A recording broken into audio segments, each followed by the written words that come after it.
Well, hello again, everybody.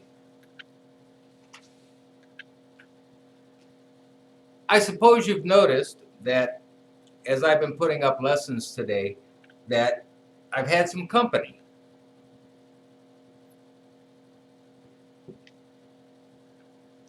This little character standing next to me here,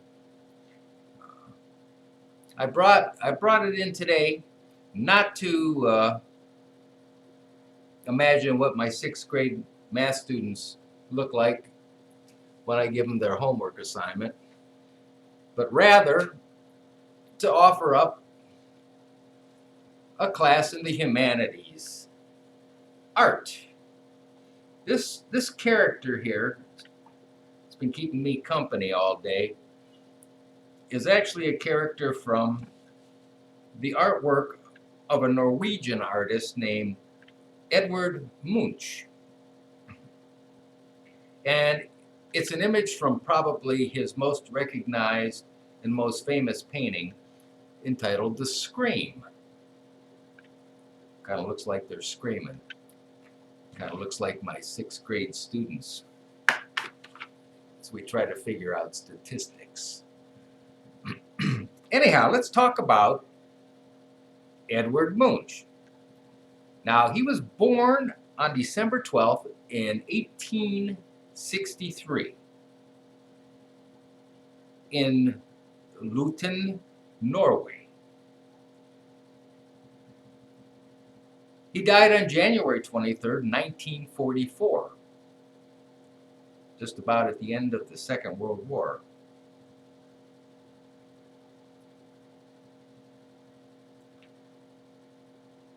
He was a Norwegian painter and a printmaker. And he created these intensely evocative, psychologically themed,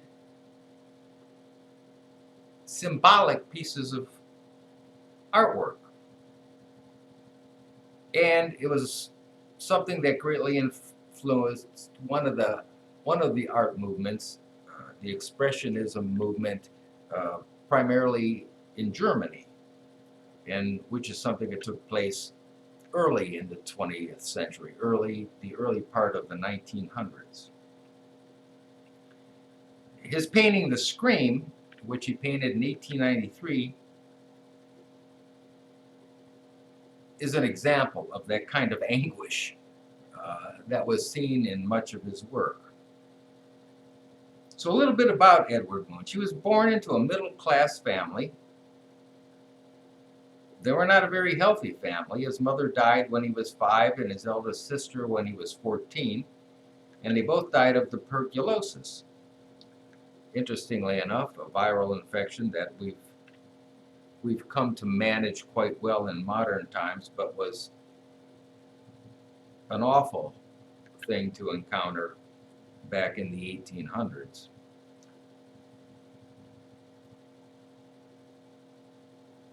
His first masterpiece, The Sick Child,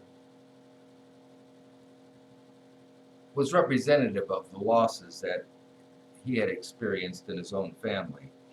His father and brother also died when he was still young, and another sister developed a serious mental illness. Illness, insanity, death, as he said, were the black angels that kept watch over his cradle and accompanied him through his entire life. Now, at a young age, he was fairly artistic. He could draw very well. And he went to a place in Norway called Christiania at the time, Oslo, as we know it.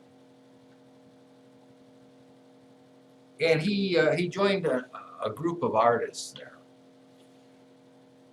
Mostly people who were dissatisfied with whatever the status quo was and were seeking new ways to express themselves through art.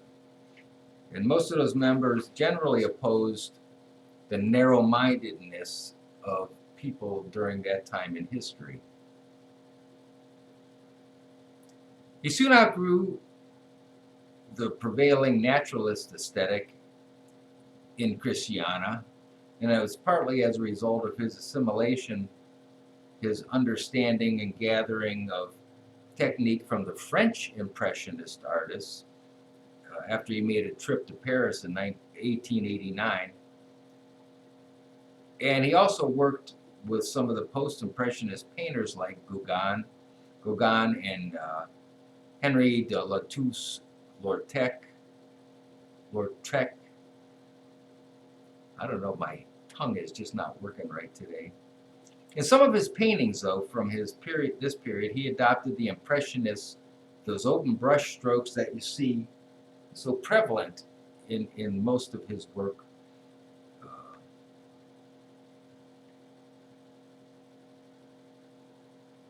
He liked that kind of art.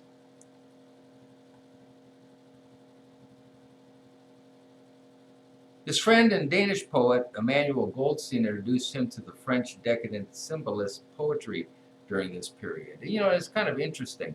When we think about understanding something that occurs at some point in history, you know, we're talking the 1860s through the beginning of the 1900s, and I clearly wasn't there to bear witness to it, so I can't give a first-hand account. So when we look back on things and we're trying to understand things that occur during a certain period of time in history, we have to rely on a whole lot of clues to formulate kind of an idea of what life must have been like in the culture and the society at that time.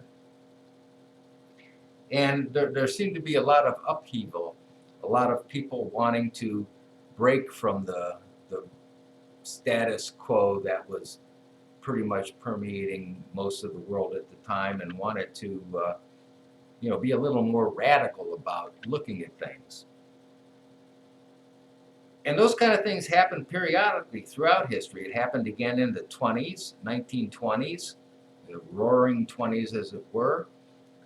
It didn't really happen again with any real impact until the 1960s.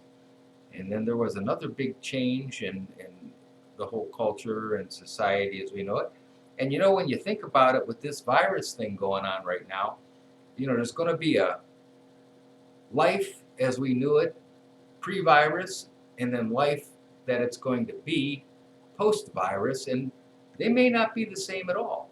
And so people 100 years from now, looking back on even this time in history, are going to be looking at all of the different kind of events, just like Gauguin, or Munch was influenced by upcoming kind of radical points of view from both poetry and art. And it had a great influence on the art that he created. Munch's own deeply original style crystallized about 1892. The flowing, tortuous use of line in his new paintings was similar to that of the contemporary movement, the Art Nouveau movement. But Munch used line not as a decoration, but as a vehicle for profound psychological revelation. The outraged incomprehension of his work by the Norwegian critics was echoed by their counterparts in Berlin when Munch exhibited a large number of his paintings in 1892 at the invitation of the Union of Berlin Artists. His work was not received very well.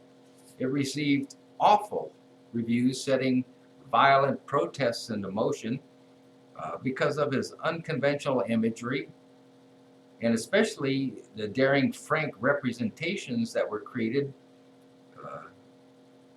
caused this bitter controversy.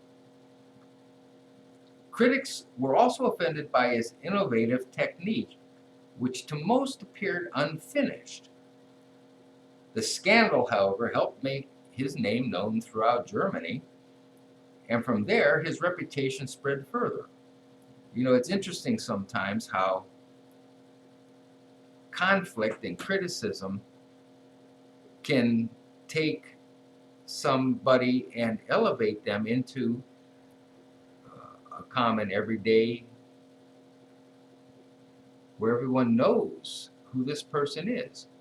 They may not agree with what he does, but they know who he is. And it reminds me of a PBS special I watched.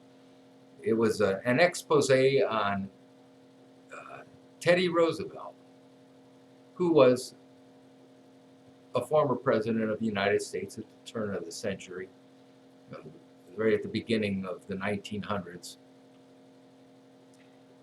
And you know, I all through my life I have an image of Teddy Roosevelt and the Rough Riders, and what a great patriot and American and president that this man was.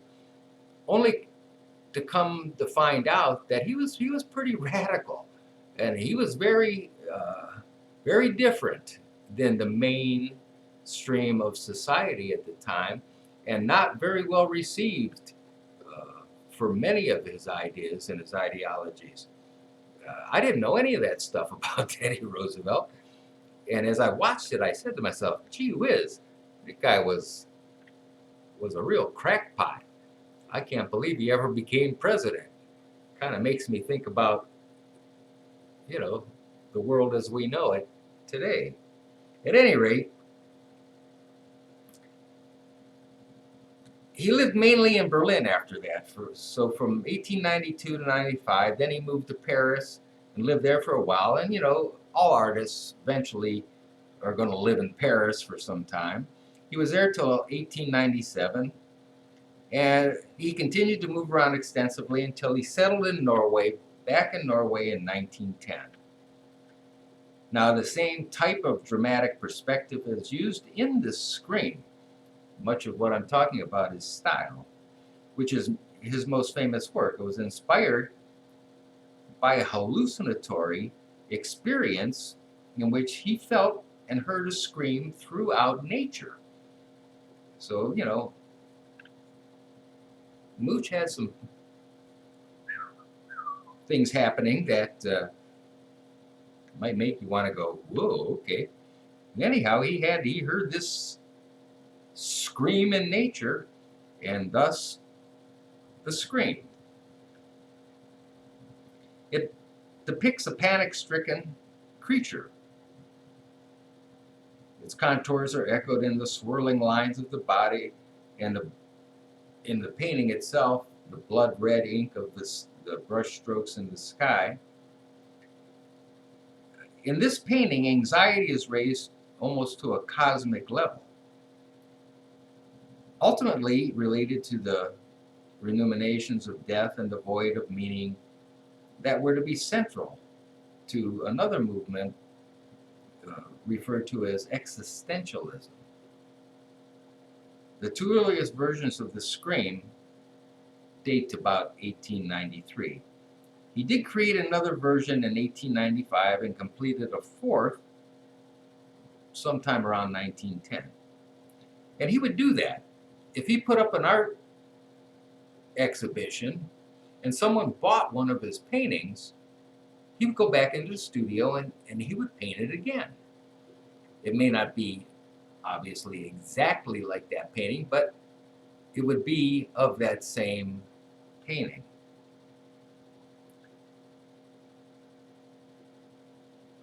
His art also had evident affinities with the poetry and drama of the day, and interesting comparisons could be made with the work of the dramatists Ibsen and Strindberg.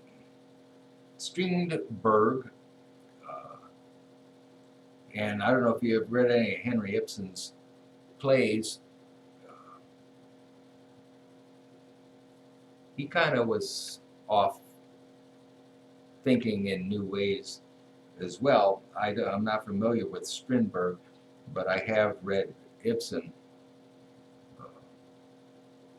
Munch also painted portraits of those playwrights.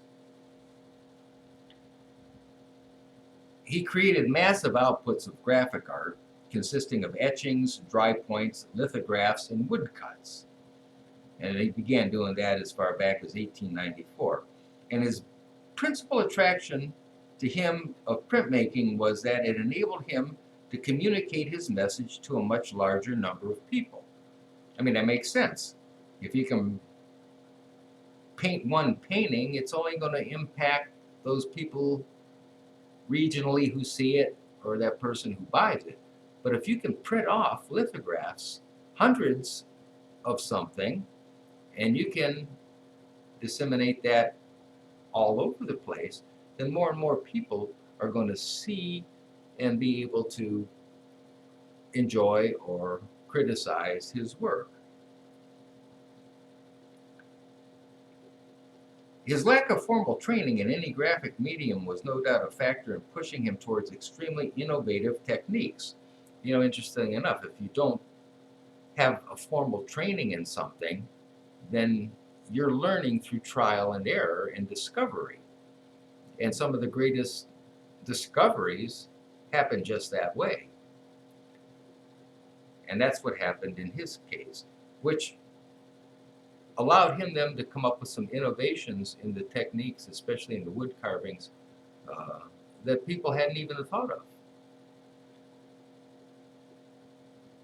Like many of his contemporaries, the people that were artists during his period of time, he was influenced by the Japanese tradition in which his use of woodcut, but he radically simplified the process by, for example, printing from a single block of wood sawed into a number of small pieces. Munch's use of the actual grain of the wood for expressive purposes proved an especially successful experiment on his part, and it greatly influenced later artists as well. And that's something that's true of all movements in art, is it's always the preceding movements that have the greatest influence on the new movements that are developing out of it. He also frequently combined different media or overlaid one medium on top of another. Trust me, artists didn't do that before his time. So anyhow, his prints closely resembled his paintings in both style and subject matter. Now in 1908, for a year, he suffered a nervous breakdown, which doesn't surprise me. And afterward, his art became more positive and more extroverted without recovering its previous intensity. Among the few exceptions is his haunting self-portrait, The Night Wanderer, which he created in 1930. And it was one of a long series of self-portraits he painted throughout his life. An especially important commission, which marked the belated acceptance of his importance in Norway, was for the Oslo University murals, which he painted between 1909 and 1916. The centerpieces of which was a vast painting of the sun flanked by allegorical images. Both landscapes and minute work provided subjects for his later paintings. It was principally through his work of the 1890s in which he gave form to mysterious and dangerous kind of psychic forces that he made such a crucial contribution to modern art. And in 1937, his work was included in exhibitions of what was termed degenerate art, just to give you an idea of how people viewed his work. And upon his death, Munch bequeathed his entire estate and all the paintings, prints, drawings in his possession to the city of Oslo, and Oslo erected the Munch Museum back in 1963. And many of his finest works are in the National Gallery in Oslo. And if you have any interest in seeing some of the many, many numerous works of art that he contributed, you can always Google the National Gallery in Oslo or the Munch, M-U-N-C-H, Museum, also in Oslo. and learn more about this famous 20th century revolutionary artist, Edward Munch. Well, that's our art lesson for today. Meanwhile, I'm going to continue to hang out with my buddy here because otherwise I'm here all by myself. So you all have a good day. Stay safe, stay out of trouble. Do something kind today for somebody you love. We'll talk to you later.